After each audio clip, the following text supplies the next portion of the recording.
going. Awesome. Okay. Hey guys, we're just gonna sit back for a couple of seconds here. I'm just giving some people directives here. Joel, this is just a fireside chat. We don't Yeah, have no to. worries, bud. Yeah, Wait, very give me- relaxed, fun. Yeah, I can make mistakes on here all I want and stuff like that, so it's really good.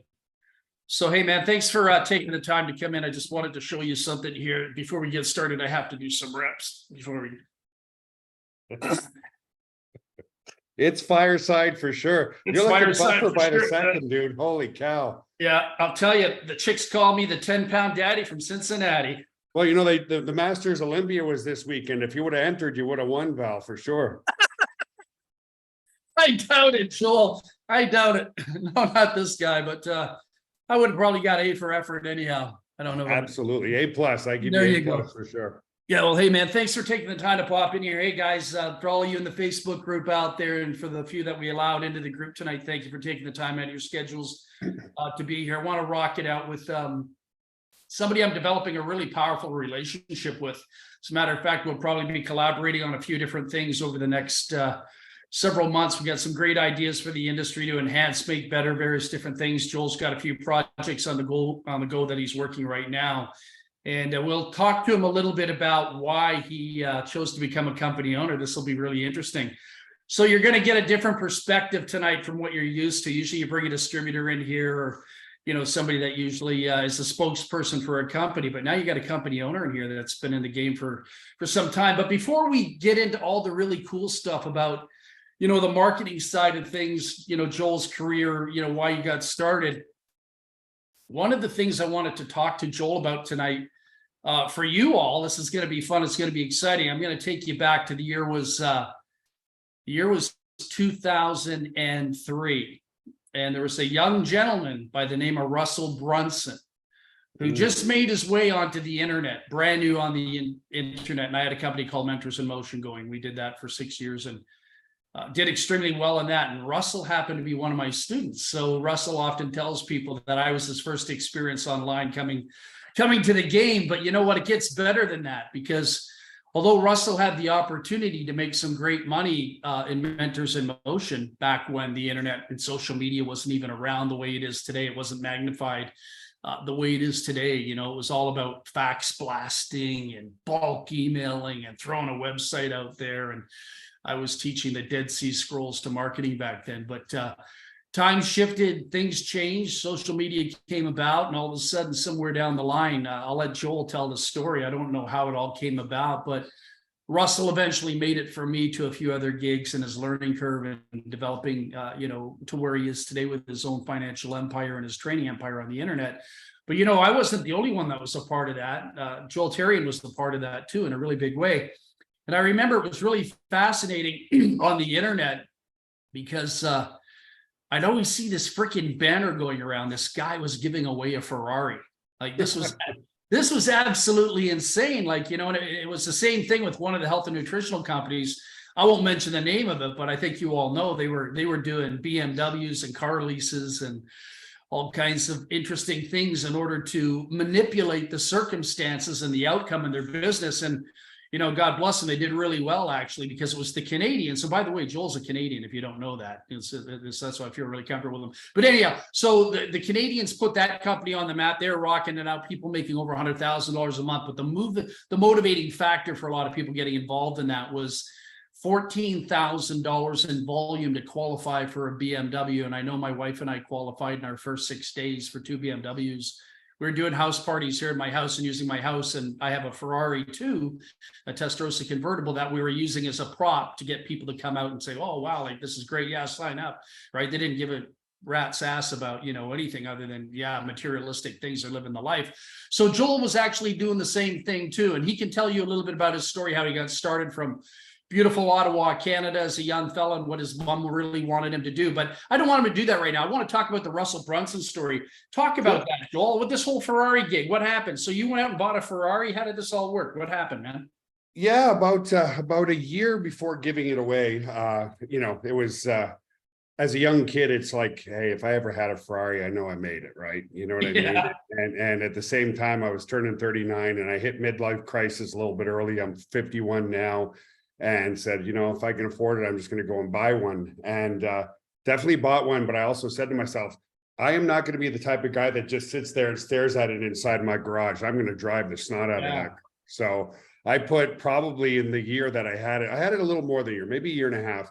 I put like 25 to 30,000 miles on it, which is a hell of a lot for putting on a Ferrari, and I loved it, but yeah, it definitely attracts attention. A couple things that were interesting. Every time I got gas, I thought I was going to get shot.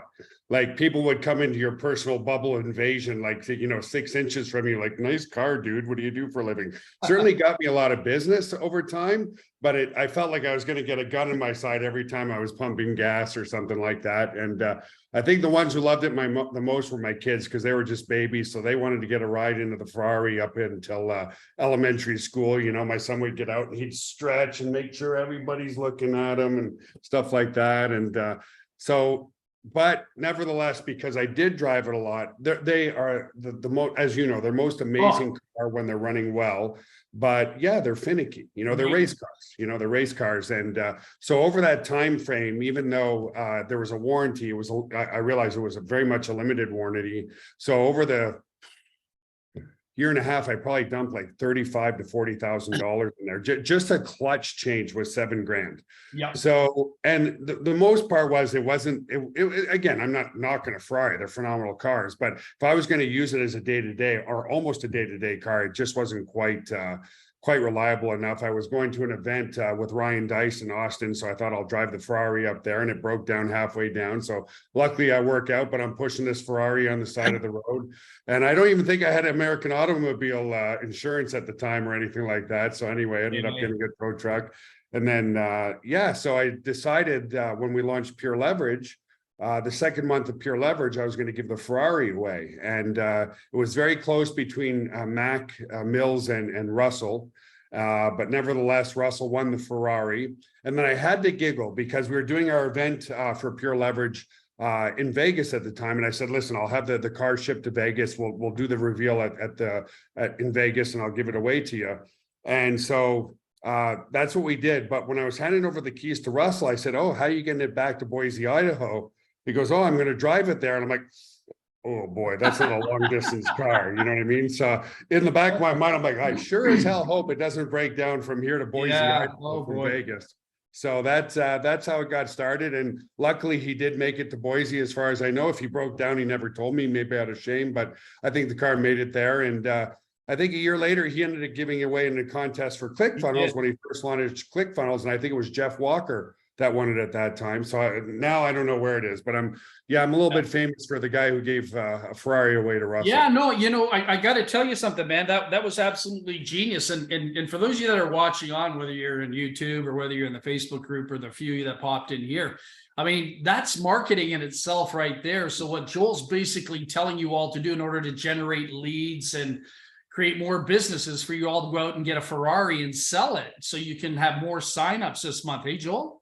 Well, people are, I know you're kind of playing, but you're absolutely right. So I did the metrics. So in our first month of Pure Leverage, it did well. And I said, well, how do we double what we did in the first month? So after I paid about $250,000 for the car, I estimate it was probably still worth about 160 at the time, by the time I gave it away to Russell. So I was doing my numbers. I said, okay, am I going to at least make 150 net back, giving the Ferrari away, having enough people? So it was the three main people from my memory was Ewan Chia, Mac Mills, and Russell. And the three of those people combined, they generated about $600,000 in revenue that month. So it more than paid for the car, which was good and stuff like that. So yeah, you got to know your numbers in marketing too, for sure. It was brilliant. I was talking to a buddy of mine tonight, a real prominent networker. Actually, he's one of the top money earners in another big health and nutritional company. And we were talking about that tonight, Joel giving away the Ferrari. And he said, we were in that deal, and we were in Mac's downline. And so what we did, they said, Joel probably didn't know, but we had a campaign where everybody signed up 5 extra more times to help push Mac over the limit there. So I'm sure that happened. Because we sure as heck did have a lot of cancellations the next month, but no refund. So at least it paid for the car for sure. So there was probably people Turning up 10 and 15 times, no doubt about it, Yeah, man. Well, I got to tell you, for that time and space in marketing, not too many people would have the guts, or even some of the real super wealthy owners out there. They usually give away a trip or something like that, and you can get vacations for pennies on the dollar, of course. But for you to step up and set the bar like that, I don't think anyone's ever had the guts to match you yet. Since I haven't seen anything fancy being given away yet. No rocket ships or anything like that, man. So. Yeah, no, not that I know of anyway. But yeah, I knew my numbers. I knew we were doing well at the time, and I knew we didn't have to do too well. I mean, we still had to do a significant amount, but even if I thought, okay, if I lose money, it's still going to be worth the fun. And we didn't end up losing any money. We made quite a bit of money that month from giving away the Ferrari. But even if I thought, if I only make half back, it's still going to be well worth it. Did you hear what Joel just said there? Like, one of the things that I really like, Joel and I have known of each other for probably 18 plus 20 years, but we never really got to connect and sit down and have, a private boys conversation. It's always been kind of the network marketing thing, seen him from the outside, saw me from the outside. But one of the things that I really admire about Joel, just so you guys know, this is not to pitch him or pitch anything he's doing, but it's very rare that you get involved in this industry and find people that you truly like at the executive level. Most of them are a different breed, a different mindset. Joel's kind of the type of guy that would probably give you the shirt off his back, and he's a go-giver. He's not a go-getter. He's always thinking, how can I give? How can I make things better? And if there's something wrong, or if you feel that you've been treated wrong in some way, Joel will always step in and make whatever is right. It's really, really something that's in the back of his mind all the time. How can I make your experience right, whether it be working with him or somebody else? He just seems to have that. I'm not sure why, because you don't come across these guys too often in the industry, but man, I have a lot of appreciation and respect for that. When a guy sits there and he says, how can I make your experience better? What was wrong? Did you get, if you didn't get the right amount of money or whatever it is, Joel's the type of guy that said, here, let me give you a Ferrari plus your commission check. So remember that the next time you just send any customer support. Joel said, I get the Ferrari, and because my autoresponder got stuck last night. So it's all good. Yeah. That's more than a refund, isn't it? I think that's not quite $600,000 in generation coming in. So I think that's $19 a month you'll make on that deal, Joel, but don't worry about it. It's all good, brother. You can afford it. So anyhow, tell us a little bit about you, man. Like, because you're a Canadian boy. You were born and raised in Canada. Like, why didn't you become a chiropractor? I mean, you're a pretty big dude. You look like you're into bodybuilding. You're a health and nutritional buff. What's your story? Why aren't you doing chiropractic or physiotherapy or running a sports clinic for NHL hockey players or NFL players, man? What's happening with you?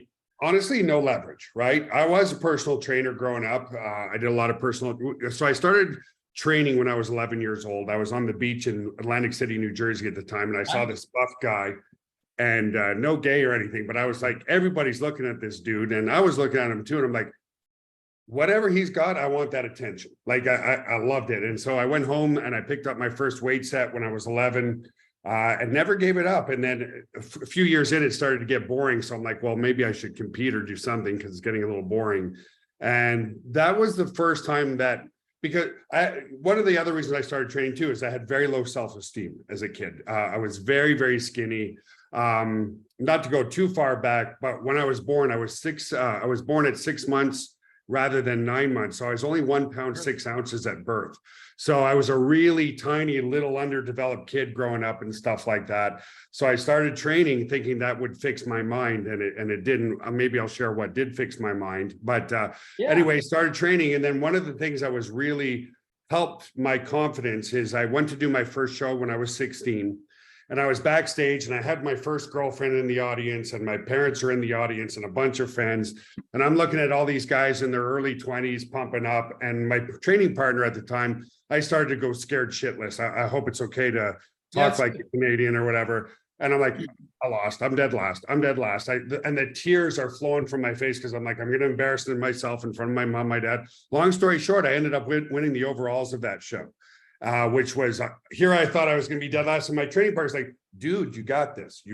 Like, stop it. You're in the top 3. Stop the self-loathing. And I couldn't help it. I was like really, really nervous. And anyway, I ended up winning the overalls, and that's what bit me to keep competing. And I went all the way to the national level. But at that point, There's a, and I hate to say the bad side of bodybuilding, but there's a lot of drugs at that top level of bodybuilding, and there was a risk to benefit ratio.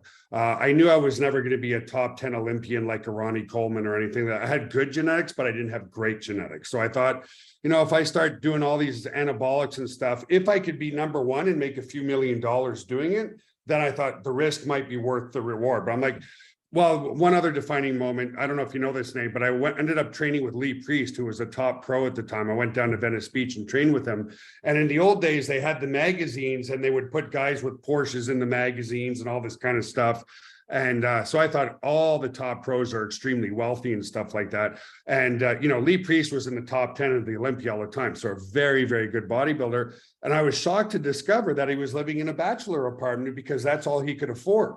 And so, so that was the others. I'm like, and the last thing is I shared with you, my cousin got drafted into the NHL, Chris Therien, and he was a slightly, he played for 12 years, so he's maybe a little bit above average, but he was no Eric Lindros or Brenda Moore or Wayne Gretzky. Big boy, though.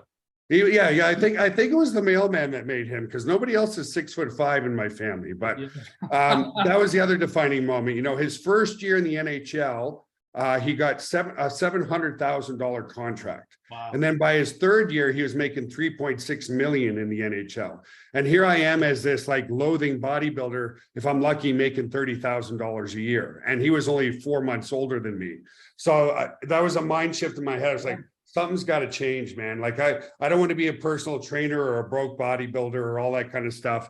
But God and life works in mysterious ways. Because I looked so good, that sounds real narcissistic. No, it's good. Even now you do. Yeah, you look great. Go. I was in good shape. So I was training a lot of people, and I ended up attracting the attention of Dr. Michael Copeland, who owns Corel at the time. They have Corel Draw, Corel Word Perfect. For the Americans who don't know what Corel is, they were considered the largest competitor of Microsoft in Canada. I remember that. And so I would go to train at his house. His house was 30,000 square feet, and I'd be looking around in it going the hell does this guy do for a living? Not 3,000 square feet, 30,000 square feet. There was a tennis court in there and a squash court and a gym and everything. And so the defining moment when we finally became friends, because I was always thinking, man, I did exercise physiology in university. I could go on, become a chiropractor, all that kind of stuff, but that's still not going to get me to anything like this. And by no means am I a billionaire like he was, but nevertheless, I asked him one day, I said, hey, where'd you do your PhD? In computer science, software engineering. He's like, what are you talking about? You're running a $8 billion a year software company, right? He goes, yeah, I don't know anything about software. I'm like, you're kidding. He goes, no. He goes, my PhD is in civil engineering. He goes, I truly don't know much about computers or software. I just found the right people. And so the last defining moment that switched me over to the internet, one day we were talking as well. That first was it blew my mind. I'm like, okay, be resourceful. Because I think in school, we're kind of brainwashed that if you get a good education, then you can expect to make this amount of money, not go and find the people with the education to get them to work for you, Yeah. So anyway, one more conversation he had, he's like, yeah, we're only doing about $5,000 a day online in sales. And for a multi-billion-dollar company, even though that's quite a bit of money, it's not a lot for a multi-billion-dollar company. It's a fraction of what they're making. And I said, well, why don't you start an affiliate program? And this is back in probably 1999, in that range, 98, 99. And he's like, what the hell's that? I'm like, if somebody sends traffic to your website and they buy one of your software products, give them a commission. And he was a very interesting guy because he didn't talk a lot. He just took massive action, So he didn't say much about it. And then that was on a Saturday. He called me the next day and he said, hey, I want you to come to Corel in Ottawa, and I want you to meet with my board of directors. And, their office in Ottawa at the time had about 4,000 employees in it. And it was about probably 15 stories high. So I go to the penthouse at the top where the board of directors are, scared to death. I'm 20, 21 years old. I don't know much about affiliate marketing myself, but hey, I'm not going to miss out on an opportunity to be in front of so many fine people, Yeah. So I went, I was shaking like a leaf. They decided against an affiliate program. But when I was leaving that day, I was like, man, if this billionaire believes in my ideas and my dreams, why don't I believe in them myself? That's ridiculous. Wow. And so I literally quit my job that Monday. The next day I went into the hospital I was working, quit my job and started playing on the internet. And I always had a conflict because my dad was the entrepreneur. He had a yellow page company. My mom was the uber conservative because her family worked in government or in military. So because my dad was out selling all the time, I have a good relationship with my dad, nothing wrong with him, but he was gone most of the time out selling his book. And my mom was a stay-at-home mom. So I had a stronger relationship with her relative to just the easy conversations and, growing up. So I always wanted to please my mom. And, but that day at Corral and all that, I'm like, man, do I want to live my mom's life or do I want to live my own life? So anyway, I quit my job and I couldn't tell my mom for 2 years. So that's how I got online. And for the first 2 years, I didn't make any money. And here's a big tip for a lot of people, because we hear a lot of people who are jumping online, professional doctors, lawyers, engineers, and they kind of subscribe to the hype online that they can make $5,000 in their first month without knowing nothing. And, nothing's further from the truth. You got to build trust. You got to build up your reputation, all that kind of stuff.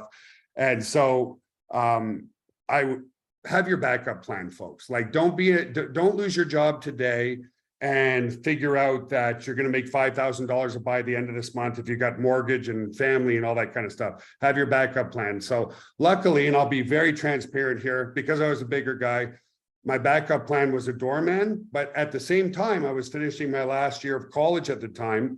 And my dad's a wonderful guy, but he also had a very bad gambling habit. So that year, he lost about $400,000 in the casinos. So my mom called me. I was going to school in Montreal at the time. And she said, listen, we can't really afford to pay for your last year of university.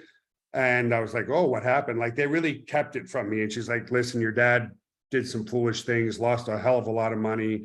And we're in a very tight spot right now. I'm sure he'll pull it out of us. And then she called me the next day and she's like, we'll take out a loan so you can finish college. And I'm like, fuck, Mom, no, you're already in debt. You just told me you got a $400,000 gambling shit that you went through. You're probably remortgaging the house, which you don't want to. And so she said, well, what are we going to do? And I said, you know what I'm going to do, Mom? I'm going to become a stripper. She's like, what? She's like, no, and just the truth, no fucking way are you becoming a stripper. Like, well, I don't know what else to do. Like, you're not taking out a loan. And if you want me to drop out of college, I will. But of course, she didn't want me to do that because get a good education. I would have never went to college if it were up to me, but I went to make my mom happy. So she calls me the next day. She goes, okay. I'm like, what, Mom? If my friends go into Hot Shots in Ottawa, which was the strip club for guys, I'm going to deny. And I said, fine, good deal. Luckily, I don't know how this is about internet marketing, but it's not. But luckily, her family never went in there. No friends, no family. You're selling party. You're yeah, that was my story. So that was my other backup plan. So yeah, and it was probably some of the easiest. Did you do it, Joel? Did you do it? Did you literally graduate to Magic Mike? I was for 2 years. For 2 years, you're Magic Mike. 2 years. Okay. And for those who don't know, and this is what fixed me completely. So when I was bodybuilding, I thought it would make me more outgoing, less introverted, because I was extremely introverted, like very shy, couldn't ask girls on dates.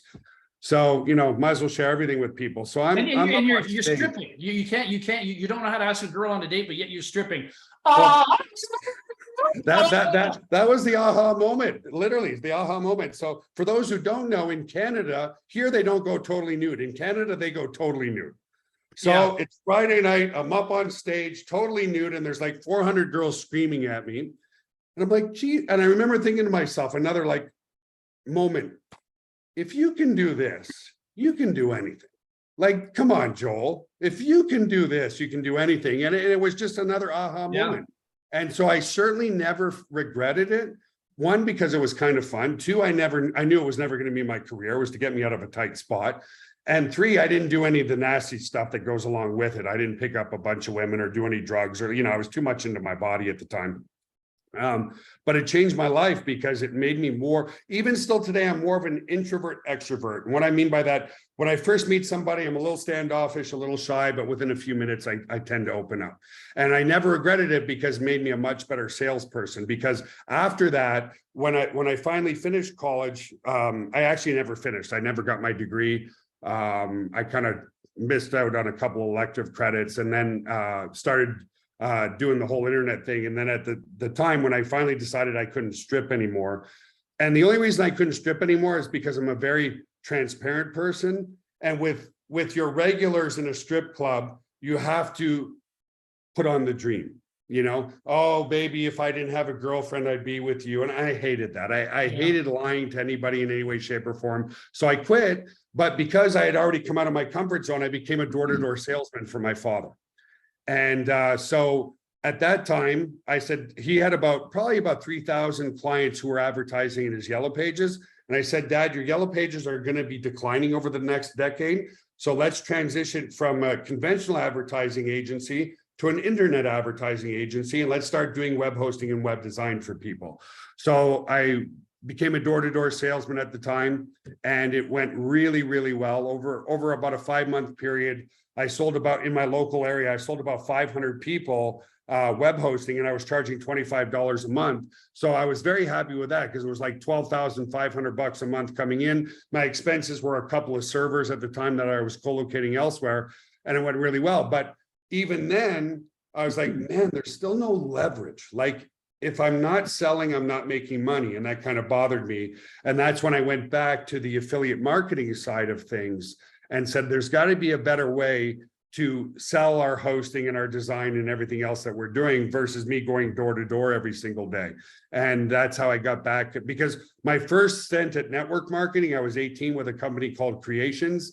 And I made I was about 17 or 18 at the time, and I made about $2,000 a month in residual income, but it didn't last very long because, like, I think 6 or 7 months in, the company went out of business. And I never blamed network marketing, but the warm market that I had signed up all blamed network marketing. But being an entrepreneur, I'm like, man, companies come and go all the time. Like, it's not the distribution model. It's just could have been bad management. You never know. And so that's when I turned back to the affiliate marketing. I was like, what if we could sell our web hosting, our web design, and the other stuff we're doing through an affiliate program? And that did very well. And then I started to notice that the more people knew, like, and trusted me and our company, the more they buy. So we started doing webinars back then, and the webinar platforms back in like early 2000s were terrible. They're not like Zoom is today. That's right. And so we developed our conference software back then, which was Hot Conference.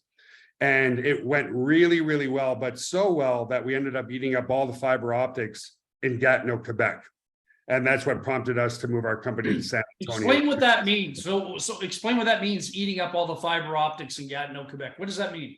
So basically, we had 7 million downloads of our conference software. And you alluded to that, Val, when we were talking the other day. It worked really well at first, but then it started to get choppy and people are dropping and stuff. So eating all the fiber optics is the equivalent of taking a garden hose and trying to stick a basketball through it. There was just too much data for the size of the line. So it was completely saturated. And then, so my broker who sold me, and for those who don't know, at the time, there was only 2 fiber optic providers in all of Canada. There was Bell Canada and Videotron.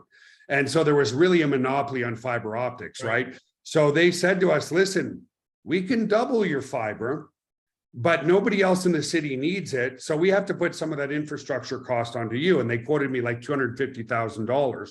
I'm like, fuck that. I'm not paying 250 grand. But then I started to entertain it maybe. But then I said, well, what happens if you double the fiber and we use all of that too? He's like, we have to do a multi-million-dollar upgrade from there. Like, forget about it. We can't do it. You know what I mean?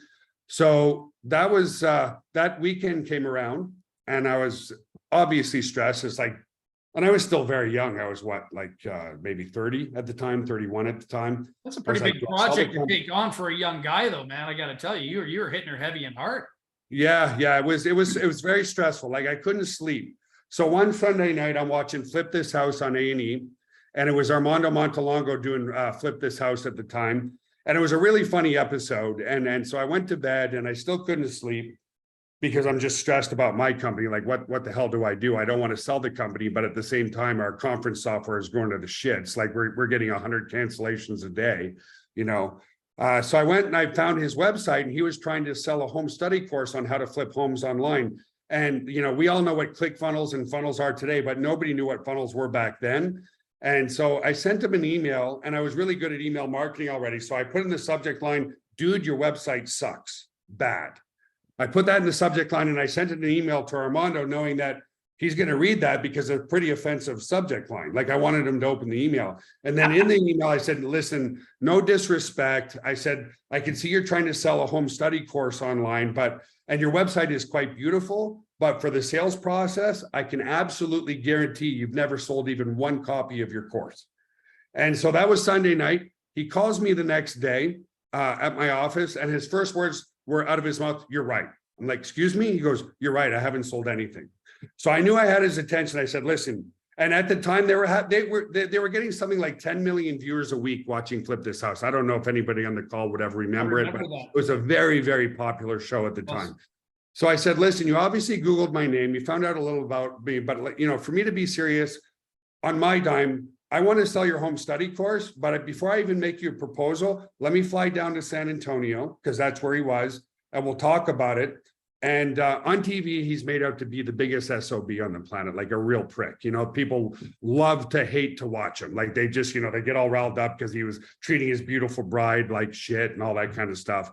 So anyway, I came down to meet with him, and it turns out he was one of the nicest guys I ever met. Like a lot of self-successful people are generally pretty nice guys, as you know, because like yourself, Val, if you're not a nice guy, people don't want to do business with you, So after the first day, he's like, "Joel, I'm sold. You set it all up." And I made him a very attractive proposal. Actually, really stupid on me because I was a little nervous. I said, "Listen, I'm not going to charge you a dime. I'm going to set up the whole system. All I want is 20%.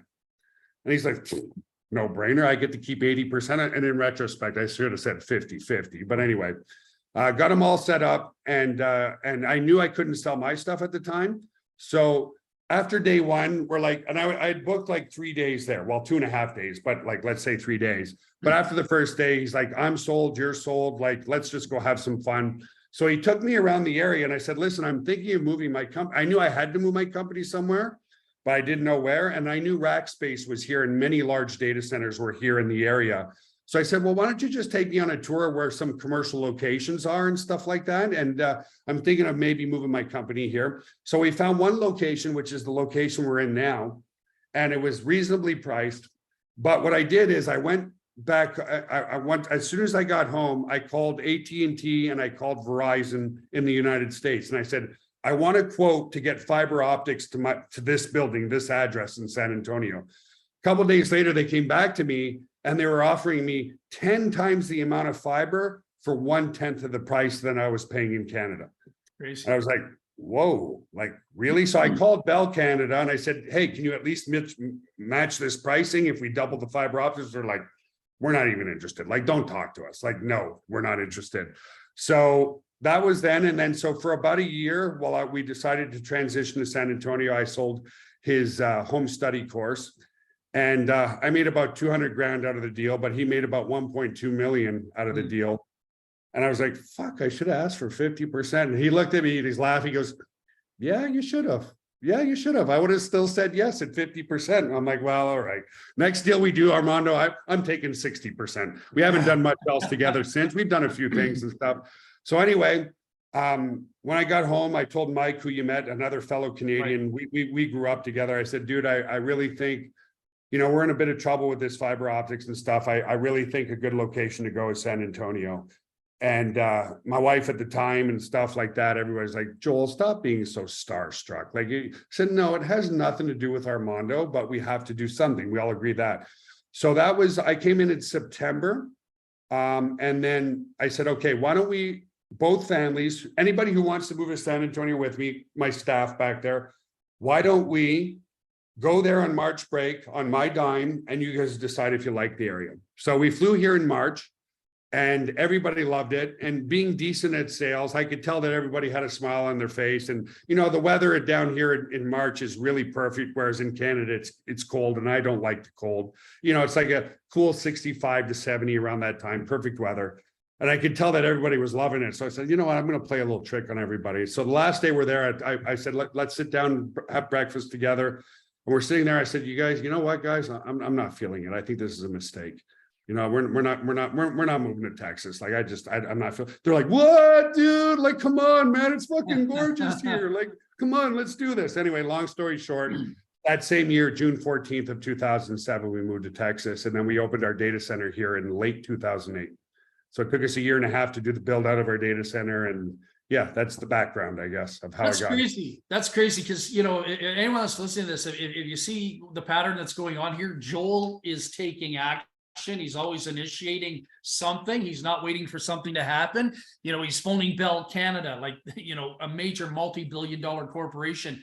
He's not shy from the phone. He's not shy from getting into a boardroom and talking to people. He sees what he has to do in order to get to where it is he needs to go. And he's not looking around for people to take him to that spot or give him spillover or take him to the promised land. Joel is constantly the guy that's no, but you're constantly. And it's not that I'm not shy, Val. You are. I'm sure you are. I tell myself, shut the fuck up, Joel, and just do it.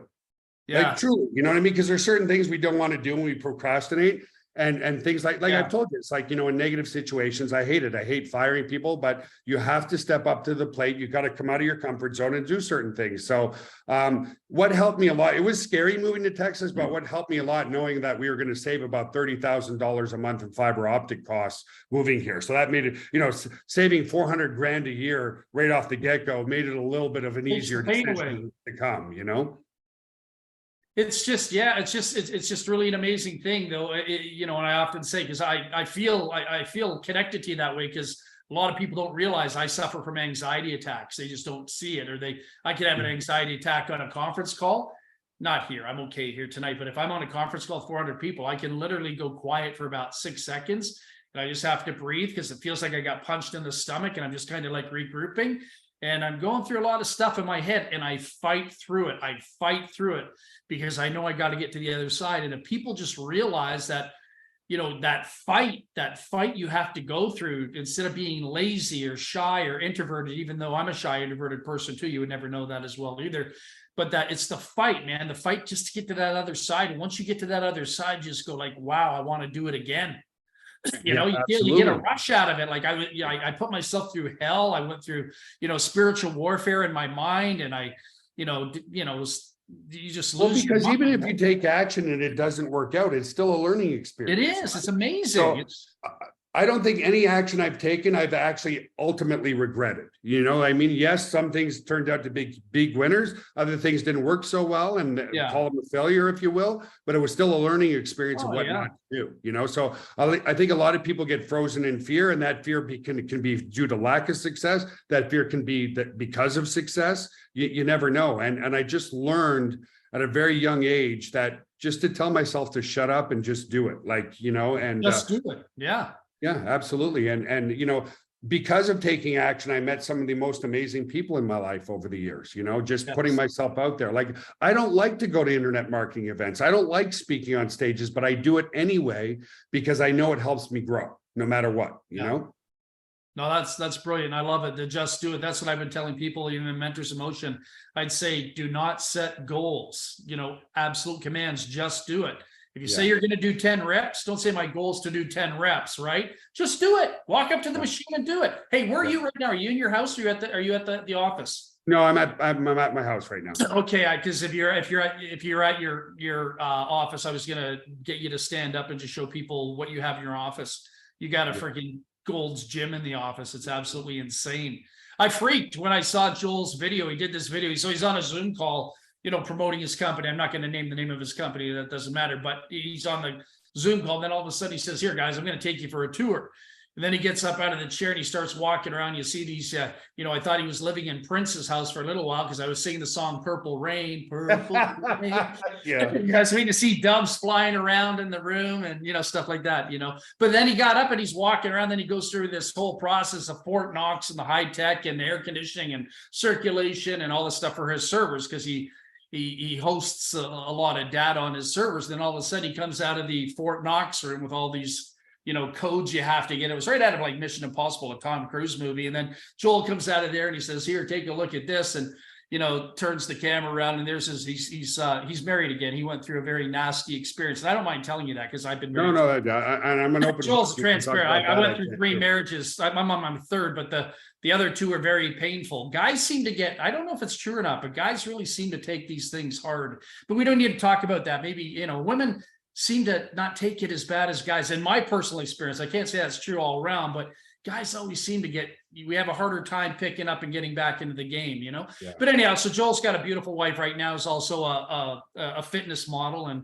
a wonderful lady. But Joel, you know, brought the camera in, and you just look at all this gym equipment. You go, it's not like just 6 pieces of gym equipment. It's not just 10 pieces of gym equipment. I'm sitting there waiting for Arnold Schwarzenegger to come out of the closet, and Lou Ferrigno coming out looking like a green monster or something like that, the Incredible Hulk. It's massive. Like, he's got a massive complex. So, you know, this is really cool when you got a company owner that just doesn't have this, you know, stereotypical anal office with a couple of receptionists and computers, and hey, we got these little cubby holes and all that. He's got a freaking entertainment facility, man. And so it's really cool. But Joel, hey, very quickly, oh, you were going to say something. Go ahead, and then I got a question for you. Go ahead. I saw Oh, you. no, go ahead with the question, because I forget already. Senior moment.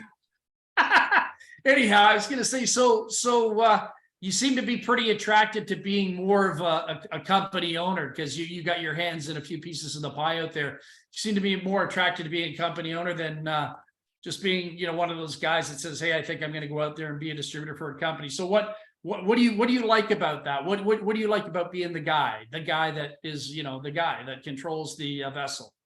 I think because I was in the field, I think I have a unique understanding as a company owner that the most important thing in network marketing are your distributors. And then a very close second is the product that you're selling. Because I've heard a lot of the horror stories. I know you're a company owner as well. And it's all about your troops. It's all about getting them paid as quickly as you can, maximizing their income and stuff like that. But I've heard a lot of horror stories of you know, CEOs from traditional companies. They come and take a position in a network marketing company, and it's very different, as you know, Val, you know, and so they're always looking at the bottom line of the company versus looking at the distributors first. So, you know, we hear these horror stories of compensation plans changing, and when your top producers go from, let's just say 10,000 a month or 20, whatever it is, but all of a sudden they change the compensation plan and now they're back down to $5,000 a month, things like that. So those little things that, whether they're true or not, I do believe them to be true, because the people that told me, you know, they're good friends of mine. So that I wanted to be the guy that would create something where the distributors always come first. And I think that level of control just makes me feel good, because I always want to do what's right for them first. And then, like I said, the product has to be awesome too. You can't sell shit online if you want it to last forever. You know what I mean?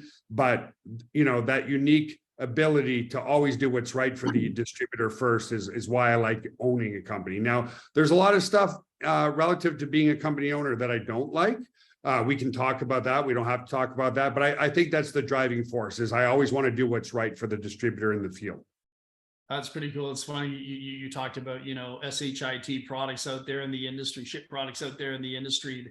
There are still today, from 15, 20 years ago, a lot of products that really aren't very good in the industry. And there's a lot of mythical stories out there about products today. You know, a company owner saying, hey, my products cost $15 to manufacture, $14 to manufacture. And it's really scary to see these company owners say that stuff on video, because they can never go back and erase that.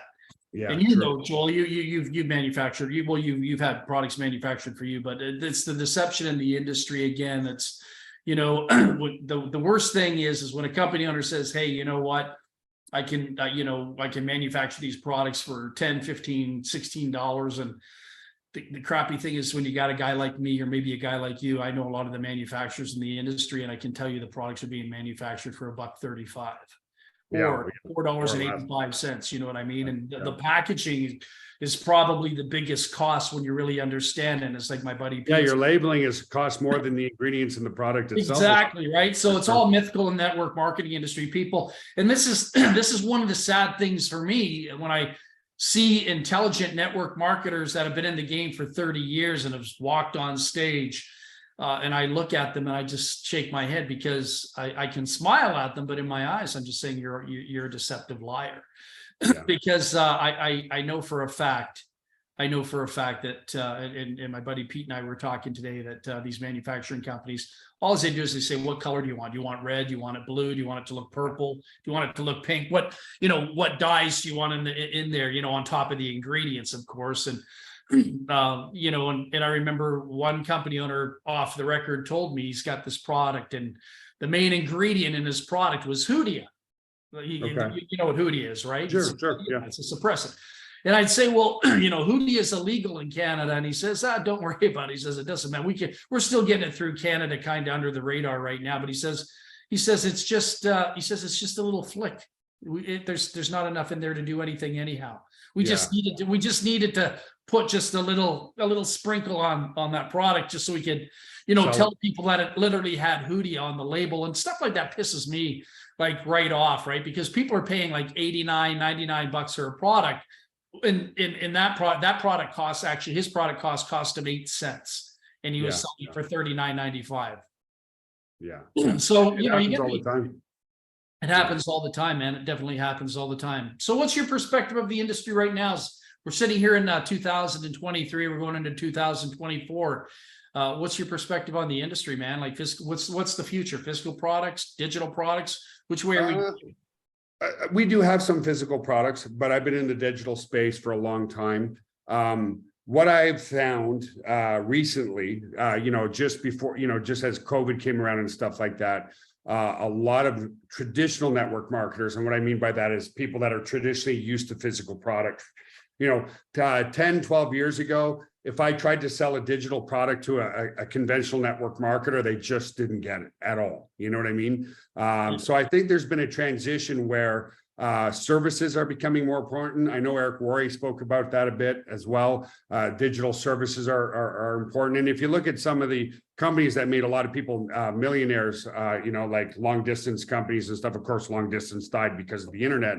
But there's a lot of people in ACN and Excel Communications in its day that made a lot of money because you're selling your service. And then that way there's no shipping and handling, all that kind of stuff. And so I think a lot of networkers are starting to realize that with digital services and physical products are still great. I'm not saying, but a lot of them are realizing that selling a service is a lot easier than selling a physical product relative to going international. It's you try to get physical products into other countries, you're dealing with all types of laws with those countries, shipping, handling, warehousing, distribution, all that kind of stuff. It's still doable because we do it too, but it's inherently way more difficult for sure. And then if you're going to second, third world countries too, they got shipping and handling. I know a guy that was bragging to me about 6 months ago. He was saying, hey, I'm in a business opportunity. He lives in Australia. He says, I'm in a business opportunity. Cost me $9.97 a month. Has nothing to do with you, Joel. It's a health and nutritional product, $9.95 a month. It's a membership club, and he said the only crappy thing about it is the shipping and handling to Australia was equivalent to $81. Yes. So even though the products are reasonably priced, you're paying, it's 5x, 10x just to ship the product there. Exactly. If the border control even lets it go through too. That's true too. Right? We ship quite a bit to Canada, but let's say we've shipped, 500 times to Canada. Probably 50 of them, Val, will return to us for, you just hit the wrong border patrol agent who's in a cranky mood or whatever, and it gets sent back. So if you really want to do well in those other countries, you got to set up distribution centers there, which inherently increases your costs as well, obviously, and stuff like that. So it's expensive. It's very expensive. Yeah, I'm starting to see that as old school. I think digital's for people that really want to make money in today's times. I think, the new technologies that are coming out in various different companies, I think digital's the way to go. Instantaneous gratification, instant access, instant everything. And savings is good. I know you do a lot in travel. Travel's good because these are all things that provide immediate. But it's instant. Travel's digital too. Travel's digital too. And it's really funny. Eric Worre, well, everybody says it. 2% make the money, 98% do the work. But there was a lady, Kim, out there posted on Facebook today. She says, Eric Worre today said that 98% of the people in network marketing are tourists. And I said, well, that's why you have to have a travel program so you can give them something to tour around about and do nothing, right? Yeah. So, you find that a lot of the people are tire kickers. They're looky-loos. They do join free business opportunity, free join now. They sit there, they don't activate whatever it is. So, and the theme today too, in today's network marketing is, as I look at it in 2023, is low ticket seems to be the big attraction worldwide right now. And it allows the second and third world countries to participate because it was really tough. I remember I did an interview with Todd Falcone. Todd's a friend of mine. We did an interview and he was telling me about his trip to Africa. And he said one of the things he said was absolutely amazing was that he would drive around. He had a guide and would drive him in a car. He'd sit in the back seat. But while he was driving, because he'd be speaking at an event, he saw tribes of people running 60 miles. I'm not exaggerating, 60 miles in bare feet to the event. And they would all co-op their money together. They, like 50 people would put their money together so they could join an American company, so they could basically try to catch the dream. And I have a really hard time with that as a humanitarian. I have a hard time with that because a lot of American companies take advantage of second and third world countries. Not all, but a lot of them do. And they're putting, it takes them a year to save that money, in some cases 6 months or 3 months of labor, 50 people, in order to have enough money to spend on that $89 auto ship. And they're chasing a dream, and then they have to run back from the event at nighttime too. They had to sleep on the side of the road or sleep in a village somewhere. The world is totally different. So the digital aspect of things now, like I always tell people, we are living in a cellular society.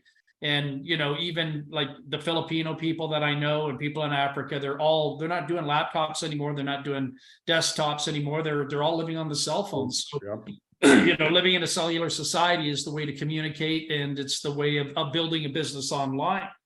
And so I think having a product in that line, a digital product in that line, whether it be digital education or I know some of the products you have, Joel, in the background that you really don't have out in circulation. You've got autoresponders, you got hosting, you got a few other things out there that really haven't caught on yet, but maybe somewhere down the future, that they'll catch on with the right campaign and the right timing. And timing's everything in this industry, right? Yeah, timing is important in any business, right? Who would start a retail store today with Amazon as a giant? Like you're not thinking straight if you do something in retail, physical retail. You know what I mean? So timing's important, no doubt. Yeah, that's great. So just in closing, we're closing in on an hour here. It was great having you here, but give some people some advice. If people are starting out or people have been struggling, I know people, Joel, that have been in this industry for 20 years. They've never had 60 people in their downline in a company. They've never made more than $215 in a commission check, which is very rare for them. Give some people some advice. What would you give some? Well, one thing that I learned is never mind everybody else. Focus on your own dreams and goals. It helps to be around like-minded people, but sometimes those people in your family are not those like-minded people. And I went through that struggle for many years, again, trying to appease. I would have, like I said, not that college is bad or university is bad, but I would have never gone to university had my mom not made me go, literally, because I already knew I was going to be an entrepreneur no matter what. So understand that some of the people you love the most are not going to be the ones that are necessarily going to support you. And I used to get really upset with my mom, but then I realized as I grew myself that she wasn't trying to be mean. It was just, she was trying to protect me. What I was doing was way too risky, and she just wanted to always reel me back in. And so that's one thing, guys, is I love my family to death. I go to Canada, special events, whatever.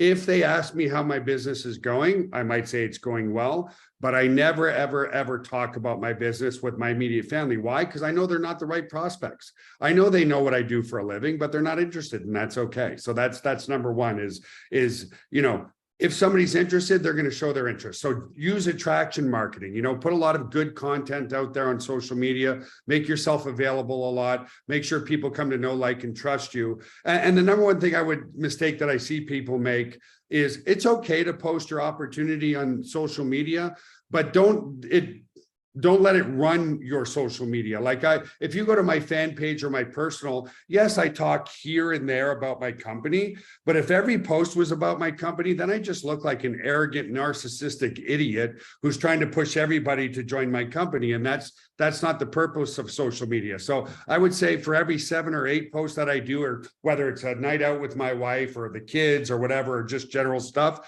then, I might add 1 or 2 posts about what I'm doing online but I always do it in a helpful way. Like a lot of people say, join my team, make 10,000 your first month. Like that's not going to get you anywhere, guys. It's just not, you know what I mean? Maybe put a provocative post out there that gives people the reason to leave comments and ask questions.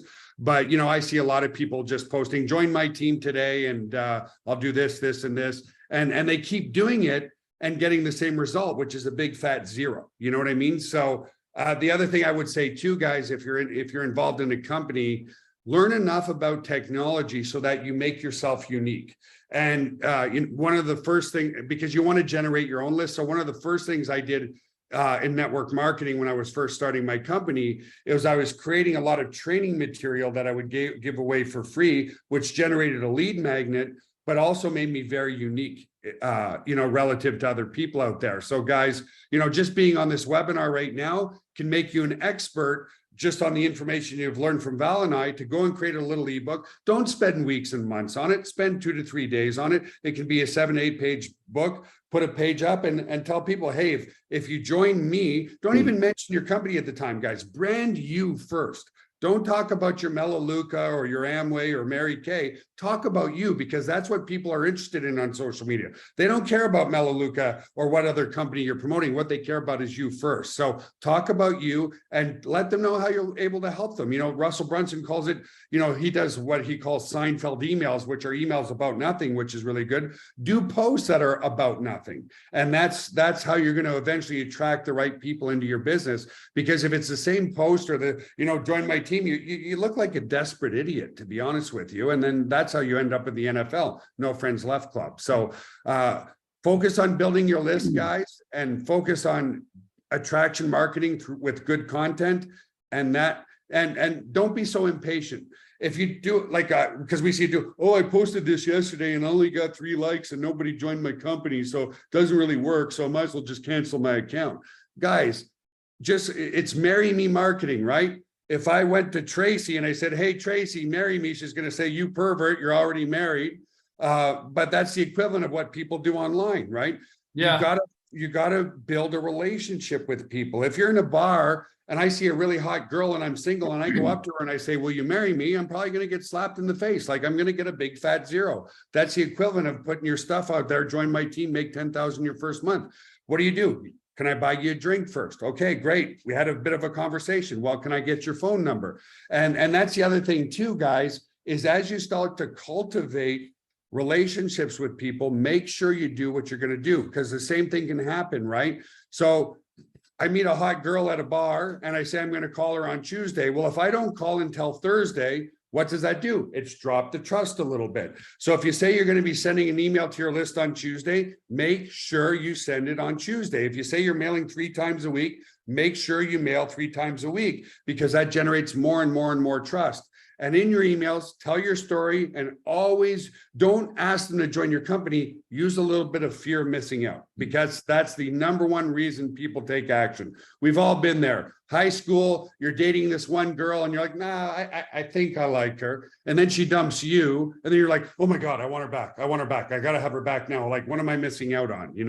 So those are some tips that really help. And the other thing is too, get on Val's email list, get on Tracy's email list, get on top marketers' email list. Because a lot of thing I also hear is like, I don't know what to write about. I'm on 30, 40 top marketers' email lists, and I read those emails from time to time, and it gives me great content to create for my own list. Getting content, and especially ChatGPT today, like, that's just an excuse. You can create great content today very easily, Yeah, you brought up a really good point. I was going to bring it up, and then I was just waiting for you to say it. The most important thing, I think, when promoting, is telling your story. The first thing I do. So there was a post in a forum today. 30,000 people in that forum, and everyone.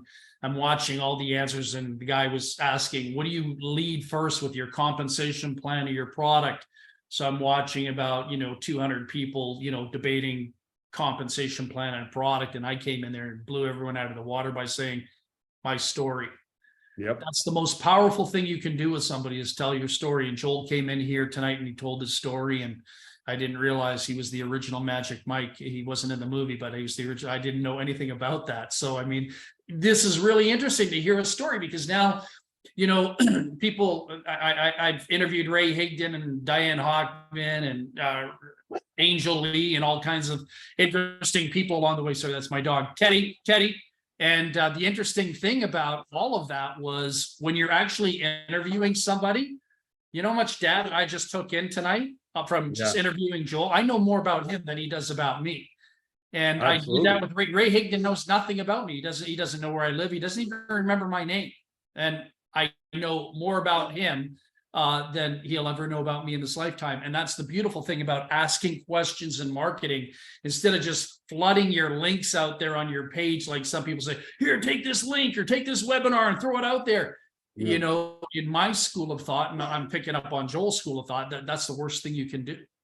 You know, Yeah, it just doesn't work. And I remember, like, this is really funny because I just want to tell you a quick story here. I won't be too long. Just going back to dating. So my third wife, Benita, I want to tell you the story here. So I'm on my way to FedEx. I own Mentors in Motion. I'm on my way to FedEx to pick up some money. And I got my daughter in the car and I got my two nephews in the car, and I'm driving on 66th Street, and I have the opportunity to go straight through the lights because I'm at a red light, or turn right, go into a mini golf course and go-kart track. So I'm sitting there at the lights and I have 4 seconds to make a decision. I said, hey, do you guys want to go ride the go-karts? And if they said no, I would have went right to the, I would have went right to the FedEx to pick up, a few $1,000.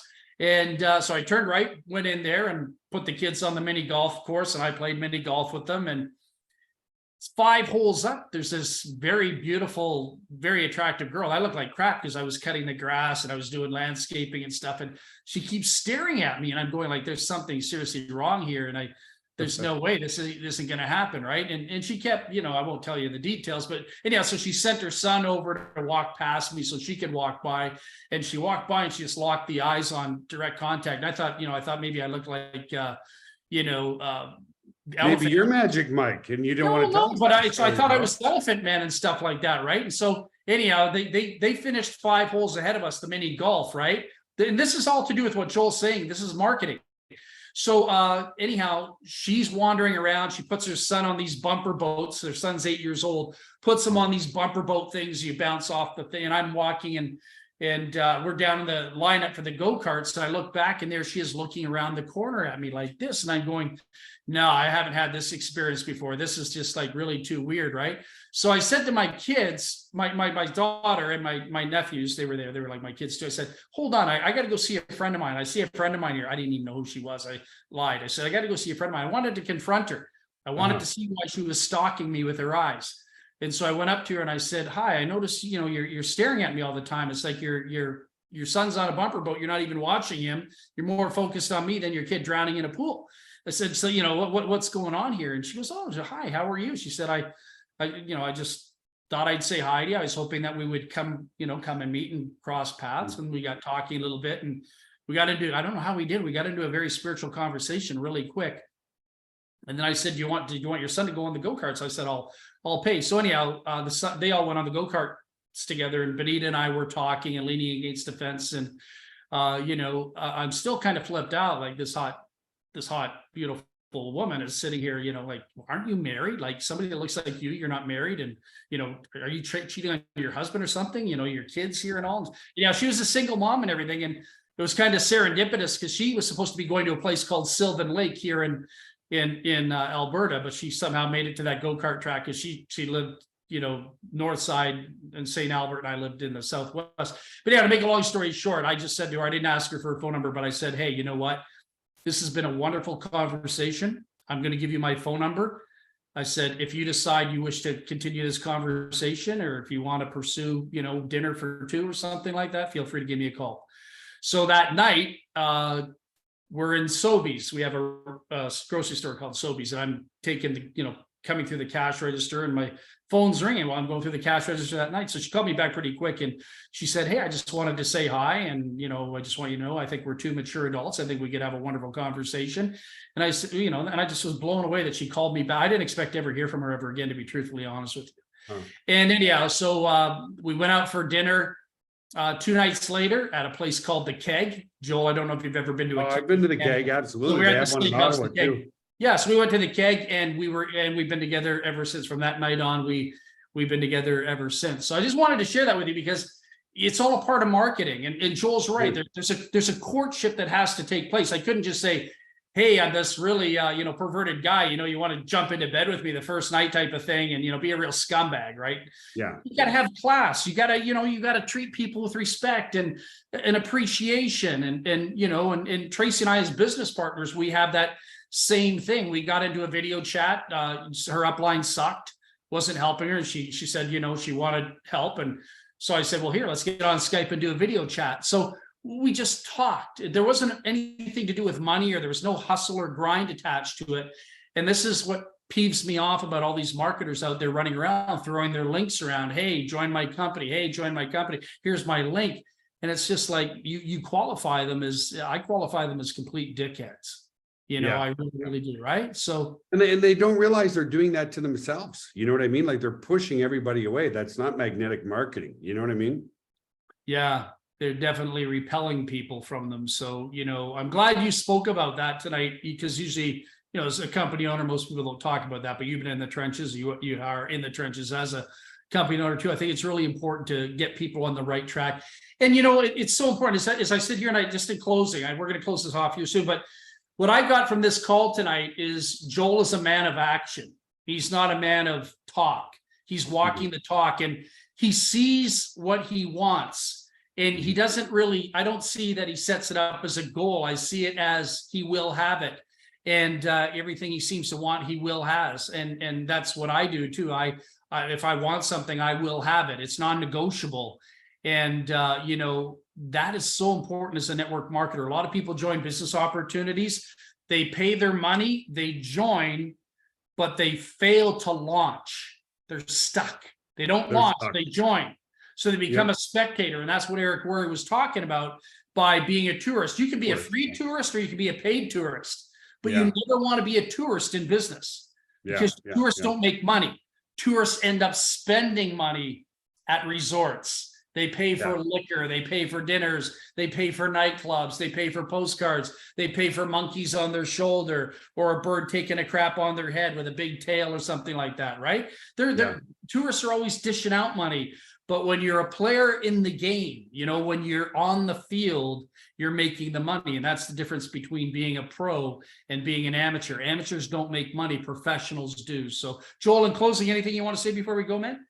No, but let me just, because I really found your story enjoyable. I had a similar story, so I'll share that, and it's funny, just in closing for everybody. So I was on a cruise ship, and like you, this very beautiful woman won't stop looking at me. So I'm like, okay, I'm married, but hey, if she wants to look at me, I'm okay with that. And this was with my first wife years ago, about 15 years ago. And so the first day on the cruise, I noticed this girl following me everywhere. And then by the third day, we're at one of the port of entries, and she's following me again. And I finally stop her, because I'm like, it's like painfully obvious, you know. I'm thinking, well, maybe she finds me cute, whatever the case may be. And I stop her. I say, hey, what's your name? And I forget her name or whatever. And she goes, yeah, I've been following you a lot. And I said, yeah. And I said, I can't help but notice you've been following me. And I said, why are you following me? And I'm about to get my ego stroked or whatever. She goes, well, I'm a nurse and I'm into veins. And I just love your veins, so I can't stop staring at your veins. And I was like, wow, she could have said I had a beautiful smile or beautiful eyes or something, but all she wanted to do was look at the veins in my body. So anyway, you lucked out, got a beautiful bride. I just got slapped in the face because that girl wanted my veins, you know? She wanted your veins. She wanted your veins.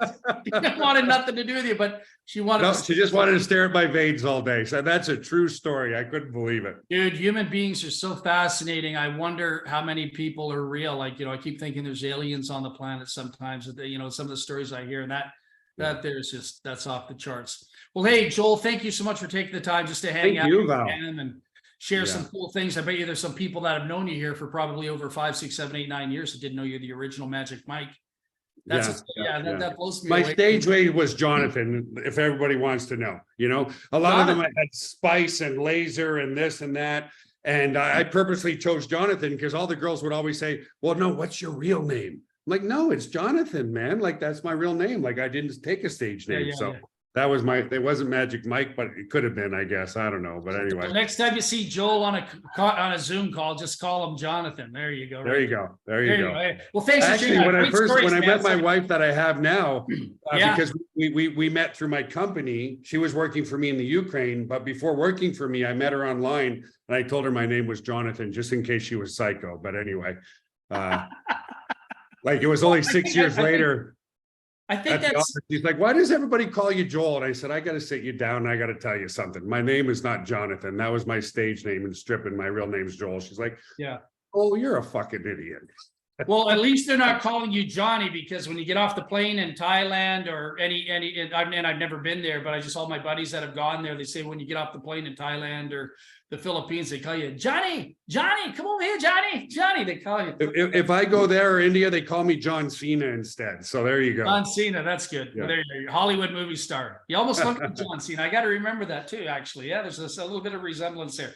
Well, yeah, listen, man, love you in spirit. Thanks for taking the time to be on. Thank you so much. Thanks for everybody for watching the call. And I really appreciate it, Val, and look forward to working with you. It was great. Hey, guys, so thanks for taking the time to pop in tonight. Hope you got something out of this. It was a fun fireside chat. Anything goes. We don't have to be prim and proper. You know, sometimes we'll come here and eat pizza, or somebody will be drinking a beer. You never know. So I hope that doesn't offend you in any which way. And no, I wasn't drinking my egg whites right now, Val. Yeah, that's right. Yeah, did you notice Joel's teeth are so white? Like I was all the egg whites. Yeah, well, that white. I was gonna say, man, he needs to come out and create a toothpaste product or something like that, just to say, hey, take a look at what. I wish it was that. It was medical tourism in Turkey when I was there with my wife. When I was in high school in football, the face mask broke and smashed all my teeth. So they're all veneers now, but it is what it is. That's from Turkey, because you know it's funny. Every time I go to Facebook, I look at all the sponsored ads on Facebook, and I'm thinking of going to get this hairline fixed. I keep thinking I'm going to fly to Turkey because I can get it done for $1,800 instead of 15,000 here. When I went there, dude. So I mean, I don't know why we're talking about this, but okay. Good. So here in the States, for the work I had done, would have been about $40,000. In Turkey, best experience I've ever had, and it was like $2,800 or $3,000. Like, isn't that amazing? Well, that's because of the currency exchange, right? Like, if you're paying $2,800 US, man, that's like probably 30 grand to them over there with the exchange, depending on the time, the year you went and stuff like that, 2014 or whatever. But anyhow, whatever. It looks great. You're looking good, man. And it's great to see all those other implants in your biceps. They're all implants. It's all styrofoam, dude. It's all styrofoam. I love it. All right. All right. Have a great night, everybody. Thanks, man. Tracy, you're gonna pop back in here. We're gonna end it. It's all good. Okay, Tracy's not gonna pop in. You all have an amazing Sunday night, and look forward to meeting many. All right. Thanks. It was a real pleasure, Val. Thanks. Yeah. Thanks for the time. Thanks, brother. That was great. Thanks for the